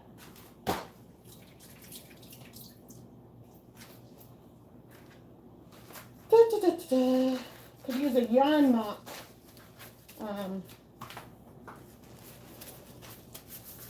Okay, I am going to come in with a little more of this frozen color just to layer.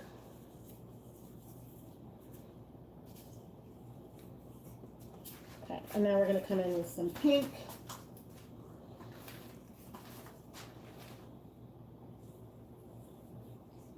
And I think with the pink, what I wanted to do was go over some of the heavier black sections. So it just shows like sort of a hint.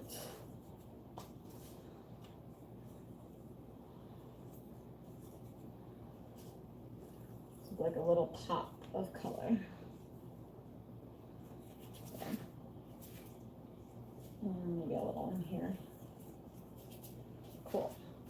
And then in about 3 minutes, we will shift it again.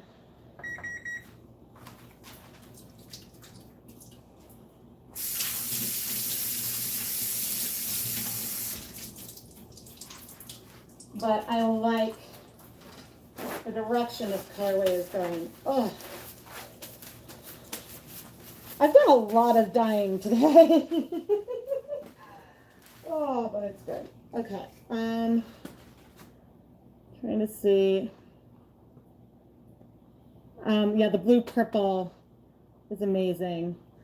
How do I store the cups with dry dye? That's a great question. I stack them and wrap tin foil around it. And then I put it inside a Ziploc bag. Sorry for bumping the camera.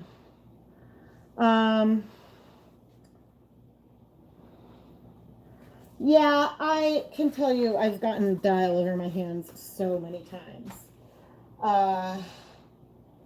These are probably really well set. This is so pretty, so pretty.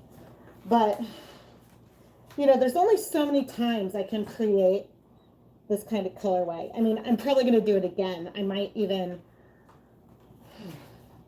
up the rest of this I might do one of those leave no dye behinds where I speed up the whole thing and then I do a voiceover after the fact.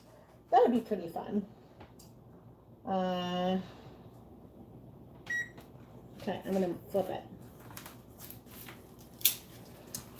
I'm going for it. I know it's not all set, but I'm okay getting that wash. Ooh, we're getting warm. And so the nice thing is that the zip ties don't really hold heat. But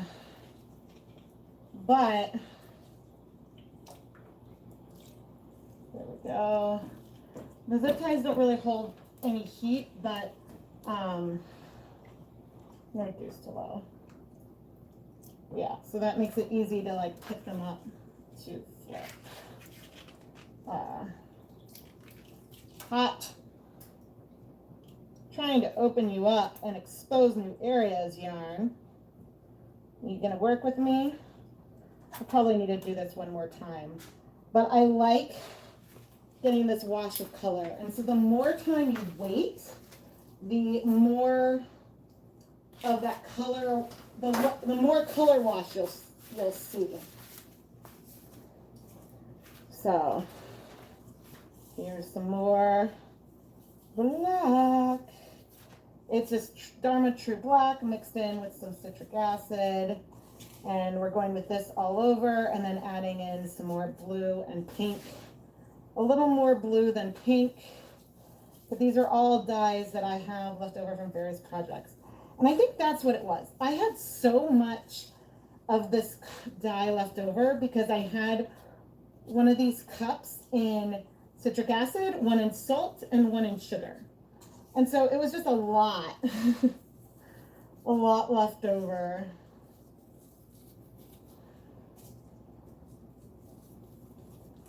And I wanted to do this stream all last week too. I just didn't have a good chance.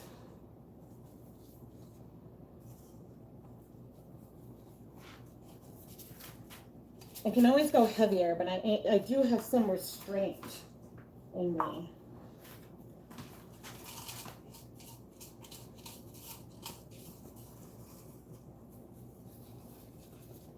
And of course, I forget, and I think one of you guys reminded me which blue this one is, and I forget.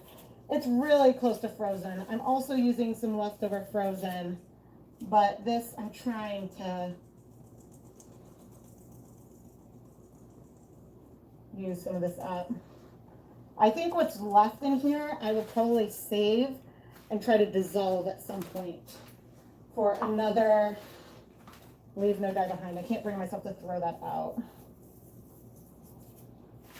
So I'm going in with the blue in areas that feel like they have more white left and adding some like heavy blue specks. And then I'm coming in with the pink, just very lightly, a little bit with the pink going a little more over the black. And that's sort of how I've been going about this. Yeah, and with less steam, my fingers feel less sticky.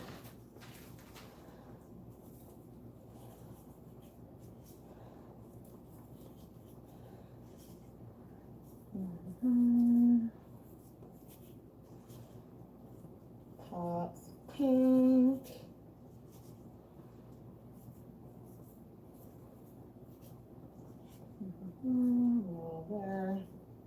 There.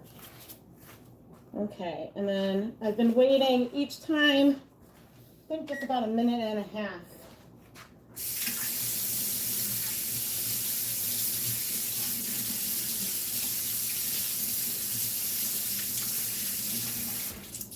I keep setting the timer for like 3 minutes and then stopping when I have like a minute and a half left on the timer.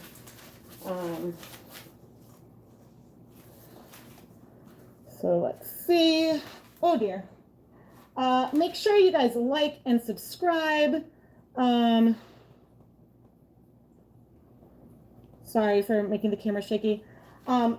Make sure you like and subscribe and have notifications turned on if you don't want to miss future live streams like this one. And yeah, if you want to help support the content, I do have an Etsy shop.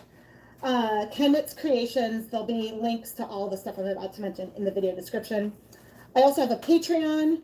It's just patreon.com/ChemKnits, which is another fun way. And there's some really cool perks for patrons that you guys should check out. Yay! Okay, I'm definitely gonna, there's only 16 seconds. I was like, there's so much pink left. Oh dear. Okay. All right. And so once I'm done, I spend a lot of time breaking everything back down to like put away everything. So I could do more in that area. Trying to look and see if there are any like immediate obvious spaces that need more color. And so this is the territory where I do a lot more like, okay, speckle then move and speckle then move. I might not even add any more blue. I just might come in, or pink even, Maybe I'll add a tiny bit of pink in there.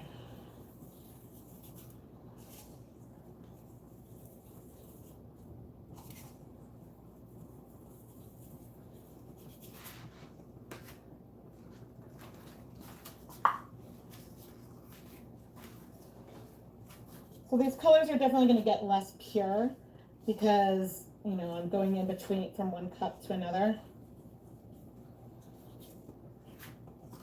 But that's also okay. I wonder when it's dry how noticeable it'll be that I use two different blues that are so close. I'm not sure if that'll be noticeable at all. Okay. Set a timer for 3 minutes so I can flip that. I'll flip it again in about a minute and a half. But what I want to do is stuff that you guys can't see. I have, you know, this color here. There's a green that I have that I can save. This gray that I have left over that we didn't use, I'm going to add to the bottle.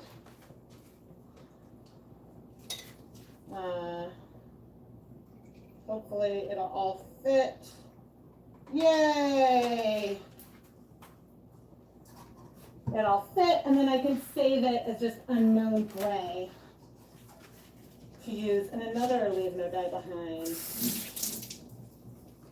There, that's perfect. That is perfect. Those just need lids. But I got some things empty. So that helps. Okay, I want to wait like at least another 30 seconds. Okay, so that is going to be saved. Oh no, that's the black. That's going to be saved. That's going to be saved. All right. Wasn't even 30 seconds. I am an impatient, and you can see we've got color here in the pan. And so I will, at some point, let the yarns just stay in here.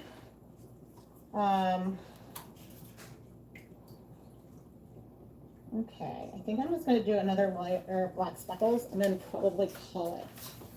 Especially if I could just use up this black. I might pop in like some more pink or blue, but mostly I just want to use up all this black.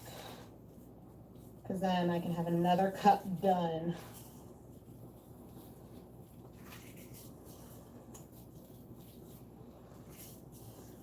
I suppose if there's like a color of speckles that you use a lot, it wouldn't be the worst thing in the world to have like a stock that you go in over and over.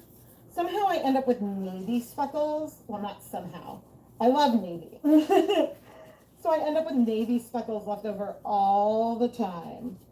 That is a very frequent one. But we're so close. And again, if we had lower water volume in here, or if I had, so if there's less water, and if I waited longer before moving the yarn, then we would have less of this sort of like halo of gray that is a little bit all over everything. But I'm really just trying to use up the rest of this black, and we are so close.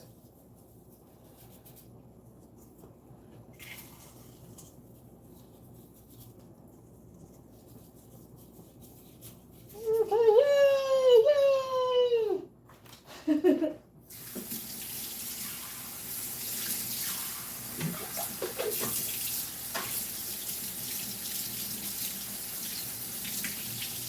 Okay, now I'm going to leave that on low heat. I'll probably put more vinegar in a minute. And now I'm going to get out some tin foil.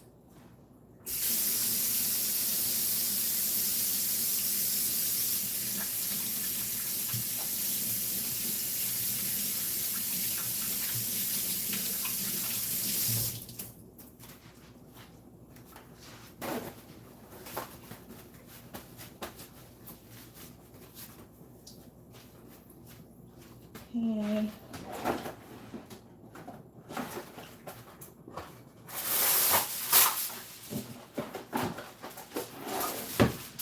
And I'm going to stack the 3 die cuts that remain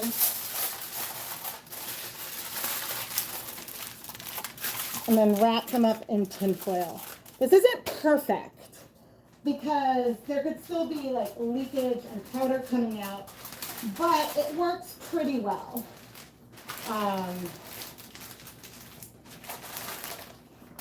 It's a way to save it without combining absolutely everything.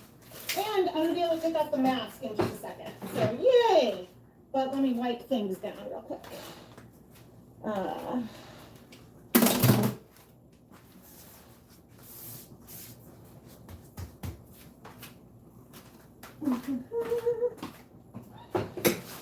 And the timing is perfect. Before I pop back in front of the camera, I will come behind. I'm just wiping down my counter with a wet cloth, well, wet like paper towel, to make sure there's not any dry dye on the surface. And then if I see some, I'm going to get another wet paper towel and do it until I stop picking up any color on the towel. And after the stream, I'll like do this on the floor and all over the counters and stuff as well.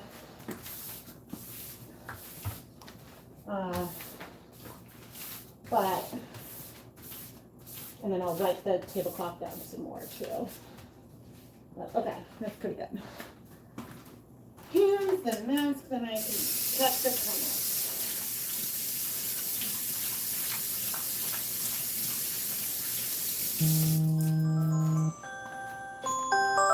Oh no! Height of the... Sorry, I do set... Oh, I can breathe. I set a lot of alarms so that way I don't forget to pick up the kids. Okay. Sorry the view of the back pan is not the best. Yeah, there's always tomorrow. Give thumbs up. Thank you so much. Let me see if this... I'm like connected to a battery, so I can't move too much, but it gives a slightly closer view. Hello, I am finishing up. Sorry for the shaky camera. Whew. So what, we dyed I guess we dyed 10 skeins of yarn in about 2 hours. That's not so bad. All with leftover dye. Now, there's a few different types of leftover dye. There is like leftover dye stock, which is still a lot of color that is worth saving for a long period of time. And then there's leftover dye. Sometimes it's just the rinse of my spoons and things like that, which there's not a lot of color, but it's a mystery combination. And then we can either dip dye into it or kettle dye into it or use it as a base for something else. So those are both leftover dye, leave no dye behinds, but they're slightly different. And I'm gonna move, I need to go wash that towel anyway. It's slightly different. And so, yeah, there's different ways that you can go about it. There's bottles left over from a previous project and then things you can bind and save. And there is merit to all of it. Like in theory, I could have thrown away all of this dye. You know, I wasn't gonna use it for the video. It could have just gone in the trash, but I don't want to do that. I like trying to use up as much of the dye as I can for a few reasons. There are the environmental reasons of not pouring dye down, trying to not pour too much dye down the drain. There's also financial reasons, like dye costs money. And so, you know, that comes into consideration as well. I do know, and I want to acknowledge that I am fortunate that my hobby is also my business. And so I have bare yarn at my disposal to play with. But the nice thing is you guys have been really awesome in supporting my shop recently. And so my inventory is starting to get a little low in some areas. It's dipped below like a number that, yeah, the number just keeps dipping lower and lower. So I do need, it's nice, I have some more inventory that I can add to the shop as well, which is nice. And yeah, I appreciate appreciate you guys tuning in and hanging out in these live streams so much. It is sometimes later, but it's nice because I don't have to go edit this after the fact. I will film a recap and probably do some light editing on that, but it's just sort of freeing to just share more of the process, because here you see the waits, and that's a big thing I cut out of the videos, is the wait time. And the techniques we did today are ones that are fairly quick ultimately to execute, but there are some techniques that I do that I spend the entire day on. So it really can vary, but it's up to you, you know, how much time you want to put into each skein. And so, yeah, there's just a lot that you can do that goes into it. And yeah, I think it's about time for me to sign off. Again, give a thumbs up, subscribe, and turn on notifications. If you enjoy the content, I really appreciate that. It helps, commenting and engaging helps YouTube share the content with more people, and so it helps my algorithm. But really, like, I do this because I love it, and I am very thankful that I've been able to turn a passion of mine into a business. And yeah, it gets scary sometimes, because yeah, I don't know, I feel like even though I have a science background, I'm much more creatively inclined than business inclined. So sometimes, like, it freaks me out a little bit, but I get to play with yarn and color, and that's what I care about the most. So thank you, thank you, thank you. I'm going to pop back up and check the comments one more time to see if there's any more questions before I officially sign off. But, oh yeah, and the knit pick sale. The link is in the video description. I've dropped it in the comments, but Bare Yarn is 20% off for the month of March. I have an affiliate link, which doesn't mean I earn commission from knit picks, but I buy all the knit picks yarn I've been using today myself. So this is definitely not sponsored in any kind of way, just an enthusiastic recommendation. And I'll pop the link in the chat like once I sign off. Let me come up and check for questions. But I guess that's goodbye to my face. It was a lot of fun. I'm glad you could pop in. I'm so glad you guys could all join in. And I really appreciate it. And I hope that you guys all have a fantastic afternoon. And I don't see the stop button. Okay, I'll see if I can find it. All right. Bye, everyone. Thank you for tuning in. Oh, and yeah, I cannot press the button with the phone and the tripod. Yes, I'm ready to stop streaming. All right. Goodbye.